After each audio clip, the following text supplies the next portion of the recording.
welcome to the opening of the show. Why? I'm gonna talk to you right now. Talk to you right now. Talk to you right now. Talk to you right now. Talk to you. Hi, thanks for watching. Thanks for tuning in to LA Dreams. I'm your host, Sabrina Baxter.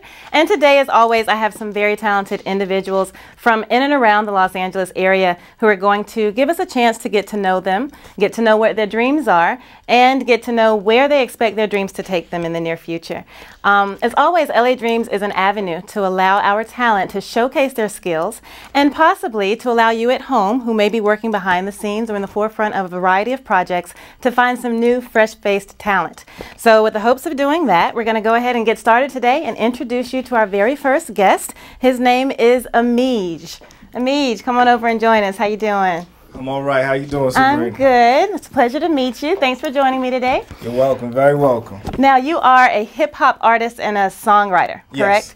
And you're from Worcester, Massachusetts? Yeah, Worcester, Massachusetts, right outside of Boston, about 30, 45 minutes. Okay, so how long have you been over here on the West Coast? About a month. I'm fresh. Oh, so you're brand new. Yeah, I'm fresh. Brand new talent right here. Okay. Definitely. So, but you're not new to the industry. You've been doing this for a while, since you were a child, right? Very long time. I've been doing it since I was about 11, 12 years old. Wow. Just music. Music in general, not just hip-hop, from everything. I've just been writing songs for R&B artists, rapping, everything I could do. Okay, so it just comes naturally. You just flow with it. Oh, yeah, it comes to me. I call it an inspiration. Good. Now, I noticed that you said you have a lot of, I guess your background and your culture often influences your music. And Yes. you have Trinidad, Tobago, Ghana. Yes. I have a wide range of different cultural influences on my music. I spent the first 5 years of my life in Trinidad and Tobago, which where my mother is originally from. Okay. My father is from Ghana, West Africa, so between my uncles and all my relatives, I got the influence of that. Wow. I grew up in Worcester, which is, a city,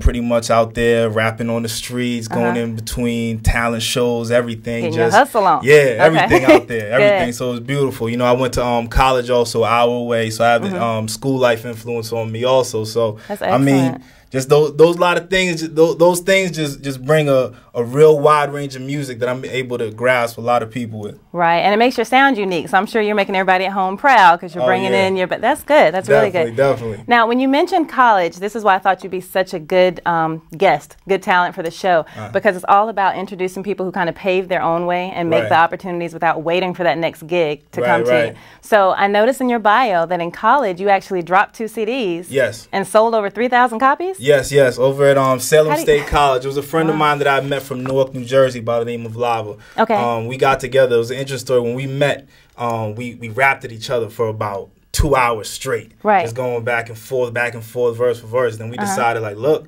we can make a lot of money doing this on campus. Wow. So we went to the studio. We put together a whole CD within 2 or 3 days. Went to school, sold them for $10 a piece. We coming home with $3,000-$4,000. Okay, this is a little bit more than lunch money now. Work, yeah. Yeah, this is good. That's this is good. So it worked out. So Okay. I mean, it definitely got us through our college life. Paid for a lot of books. So that's good. That is excellent. So it's always good, and you can reap the benefits financially when it's something that starts off as a hobby, and then you can kind of turn that into a career. So that's a really good look for you. Definitely. Now, you opened a recording studio as well. Okay. Yes. And Worcester, I opened a recording studio up. So I also engineered Pro Tools. Okay. So I got used to working behind the scenes, also engineering and mixing down and things like that. And I mean, with that, it's that opened my eyes up to a whole other light as far as music, just listening to music time and time again and getting that right sound, knowing what sounds good with this and with that. So I mean, it definitely opened up my eyes to some new things. And then it kind of gives you control of that whole creative process because you're right there with everything, right? Oh, definitely. Yeah. I mean, how I used to record my songs, I used to push record, run in the booth, and then just record. So, I mean, I did it all myself. Oh, my goodness. That's really good. Very inspirational, very encouraging, because I know a lot of people who are actually trying to get involved in the music business. And just to hear you say where you started and where it's taking you and how successful you've been, that's really good. Definitely. So last question. We're going to go ahead and hear what you got. Okay. Being on the East Coast, do you feel like your sound not emulates, but is influenced by some East Coast rappers, maybe a Biggie type thing? Oh, definitely. Or Jay-Z, I mean, I grew up listening to Big Daddy Kane, right. Jay-Z, Ooh, you aging me Nas. because I know him. Oh, yeah, okay. yeah. All right. Yeah. Big Daddy Kane, Nas, Jay-Z, Biggie, of course. Right. But I mean, on the West Coast, I mean, that influenced me. I was just a hip hop, like, just into it big. So I mean, I listened to Snoop, Game, Corrupt, all them too. So I mean, it was definitely a big influence on my life. Okay, well, I'm excited. I know everybody's at home excited to hear the sounds of Amij. This first song is Velour. Velour. Right? Okay. Yeah. So without further ado, here's Amij with Velour.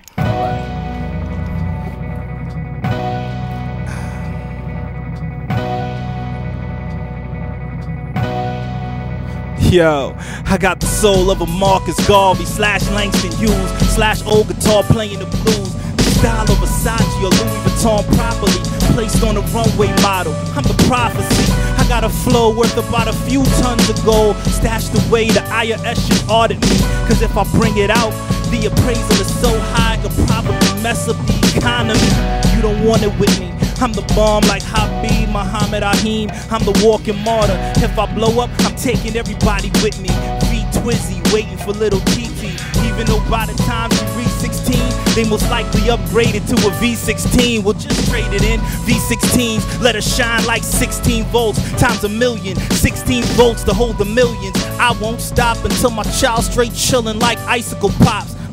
This is so mature, my material feels right, it's so velour. If the timing is right, I might love her for the rest of the night. I'm like so in the zone, it's only right that I score horns. This is so mature, my material feels right, it's so velour. If the timing is right, I might love her for the rest of the night. I'm like so in the zone, it's only right that I score. No calls, I'm ignoring my phone, it's on vibrate, no ringtones, I'm so grown. What I look like, leaning and rocking to a business call that's about some profit, it's not popping, that's not an option, that's called flocking, that's not in my repertoire. I'm a book you never read before, memoirs, never before have you observed a born leader that's surrounded by metaphors. Hard times are scars, each log is a bar, and my rise to the top is a song. See, the chain symbolize success at a particular moment. The more jewels, the more the accomplishments. I got a squad of men that's still starving and still robbing to eat, so please pardon them. You see, felony charges make it hard for them to get a job. See, the system box them in. This is so mature, my material feels right, it's so velour. If the timing is right, I might love her for the rest of the night. I'm like so in the zone, it's only right that I score horns. This is so mature, my material feels right, it's so velour. If the timing is right, I might love her for the rest of the night. I'm like so in the zone, it's only right that I score. I'm me. So speak to me like the winds outside. It's broken up, pushing us. Hear the rain fall. See the wind come to my eyes. The sky, wash it far, push it out to sea.